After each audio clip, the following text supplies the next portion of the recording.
Hello friends, welcome back my YouTube channel study with Surendra. आज हम आप लोगों को पूर्ण आंतरिक परावर्तन अर्थात टोटल इंटरनल रिफ्लेक्शन के बारे में बताएंगे। तो पूरी जानकारी के लिए मेरा पूरा वीडियो अंत तक ध्यान से देखिए, और यदि अभी तक हमारे चैनल को सब्सक्राइब ना किया हो तो सब्सक्राइब जरूर कर लीजिए। चलिए शुरू करते हैं। तो किसी प्रकाश किरण के सघन तथा विरल माध्यम के सीमा पृष्ठ से सघन माध्यम में परावर्तन को पूर्ण आंतरिक परावर्तन कहते हैं। अथवा इसी परिभाषा को सीधी सी भाषा में कहें तो सघन माध्यम से आपतित किरण के उसी माध्यम में परावर्तित होने की क्रिया को पूर्ण आंतरिक परावर्तन कहा जाता है।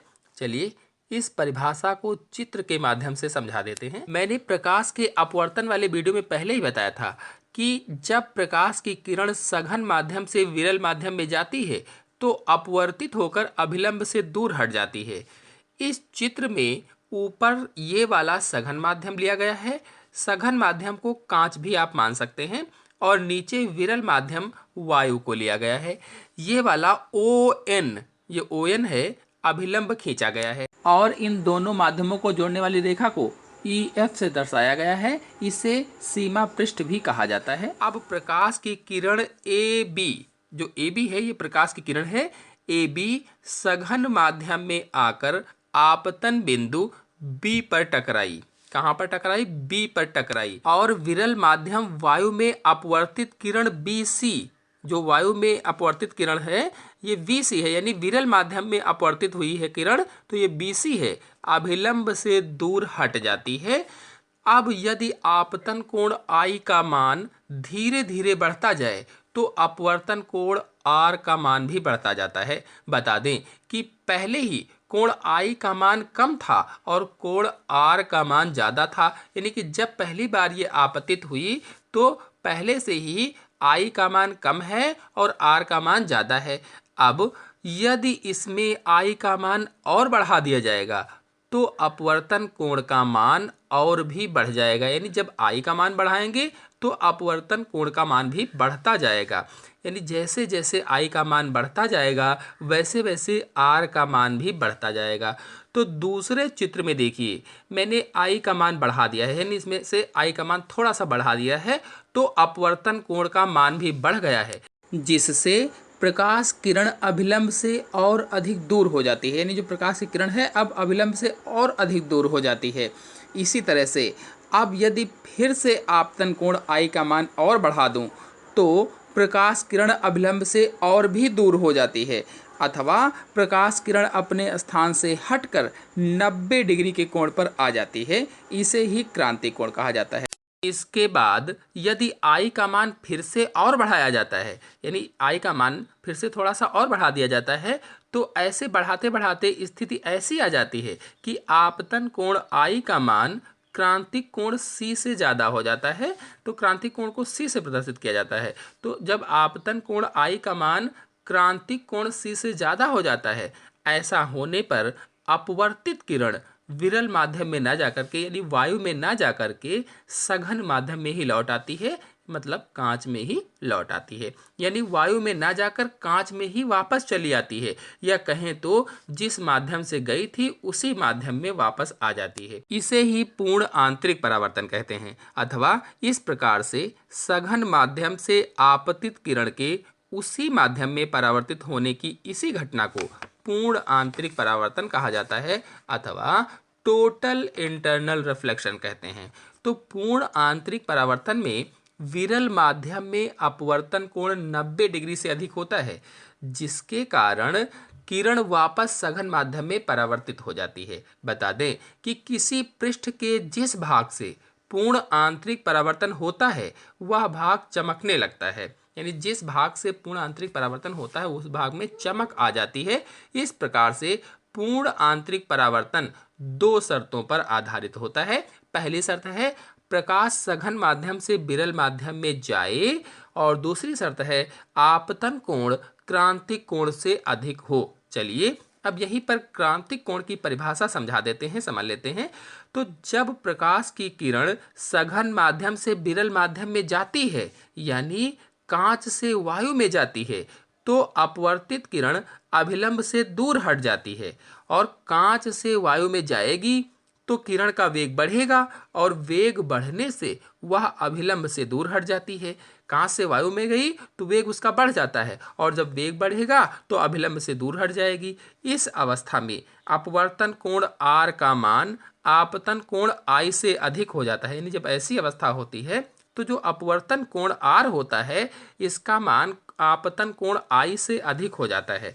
अब यदि आपतन कोण I का मान धीरे धीरे बढ़ाते जाएं तो अपवर्तन कोण का मान भी बढ़ता जाता है और एक विशेष स्थिति पर आपतन कोण के मान के लिए अपवर्तन कोण 90 डिग्री हो जाता है।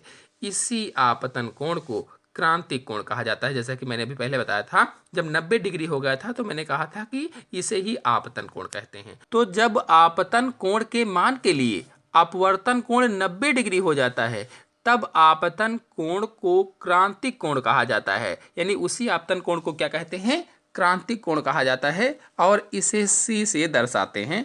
चलिए अब पूर्ण आंतरिक परावर्तन का दैनिक जीवन में प्रयोग समझ लेते हैं। पूर्ण आंतरिक परावर्तन का दैनिक जीवन में प्रयोग कई तरह से होता है, जिसमें से पहला है रेगिस्तान में मरीचिका, दूसरा कांच में पड़ी दरार का चमकना, तीसरा हीरे का अत्यधिक चमकदार दिखाई देना, चौथा पानी के बीकर में रखी खाली परख नली का चमकना, अगला ठंडे प्रदेशों में मरीचिका का कारण। तो चलिए इनमें से कुछ को हम डिटेल से समझा देते हैं। पहले को समझ लेते हैं, रेगिस्तान में मरीचिका का कारण क्या है। तो गर्मी के दिनों में दोपहर के समय रेगिस्तान में यात्रियों को प्रायः दूर स्थित वृक्षों के उल्टे प्रतिबिंब दिखाई देते हैं। यानी जब गर्मियाँ चलती हैं, गर्मियों के दिनों में जो रेगिस्तान होता है, रेगिस्तान में जो यात्री चलते हैं तो काफ़ी दूरी पर जो वृक्ष स्थित होते हैं, वृक्ष लगे होते हैं, उन लोगों को वो वृक्ष उल्टे दिखाई देते हैं, जिससे उन्हें आसपास पानी होने का भ्रम हो जाता है। मतलब उन्हें आसपास पानी होने का भ्रम हो जाता है कि यहाँ पर पानी है। दृष्टि भ्रम की इसी घटना को ही मरीचिका कहा जाता है। इसका कारण प्रकाश का पूर्ण परावर्तन है। यानी जो मरीचिका होती है ये प्रकाश के पूर्ण परावर्तन के कारण दिखाई देता है।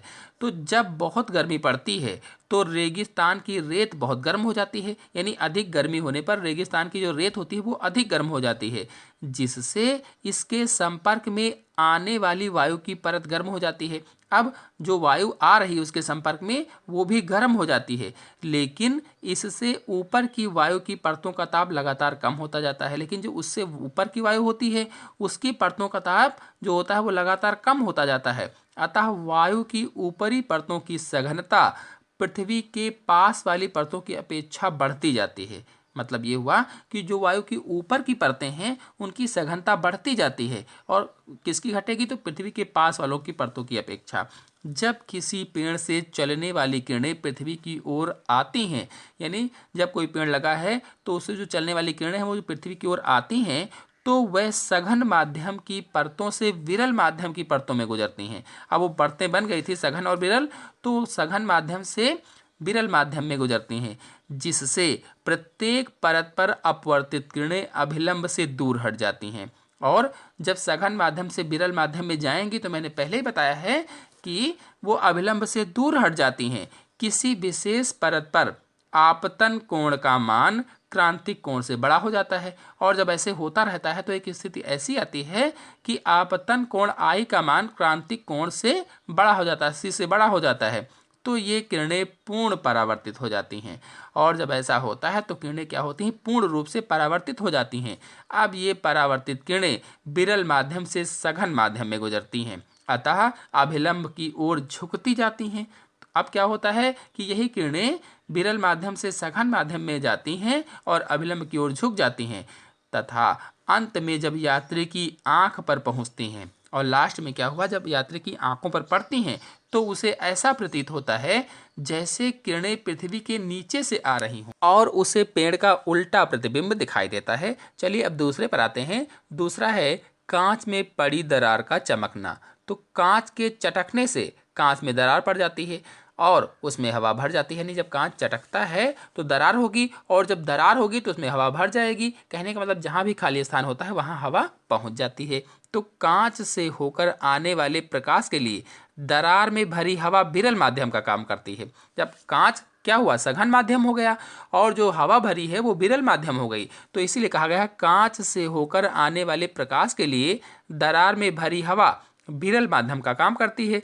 जब कांच से दरार में भरी हवा में आने वाले प्रकाश के लिए आपतन कोण का मान क्रांतिक कोण से अधिक हो जाता है, तो प्रकाश दरार में भरी हवा में नहीं जाता है, बल्कि कांच वायु सीमा पृष्ठ पर ही पूर्ण रूप से परावर्तित हो जाता है, उसी पृष्ठ पर पूर्ण रूप से परावर्तित हो जाता है, जिससे दरार चमकती हुई दिखाई पड़ती है। इसीलिए जो दरार होती है वो चमकने लगती है या चमकती हुई दिखाई पड़ती है। आशा है आप लोगों को पूर्ण आंतरिक परावर्तन किसे कहते हैं और इसके उदाहरण अच्छी तरह से समझ में आए होंगे। तो आज के अंक में इतना ही। अगले अंक की जानकारी के लिए मेरे चैनल को सब्सक्राइब कर लीजिए और साथ में बेल आइकन को भी प्रेस कर लीजिए, ताकि आने वाले अगले वीडियो की नोटिफिकेशन आपको सबसे पहले प्राप्त हो जाए। धन्यवाद।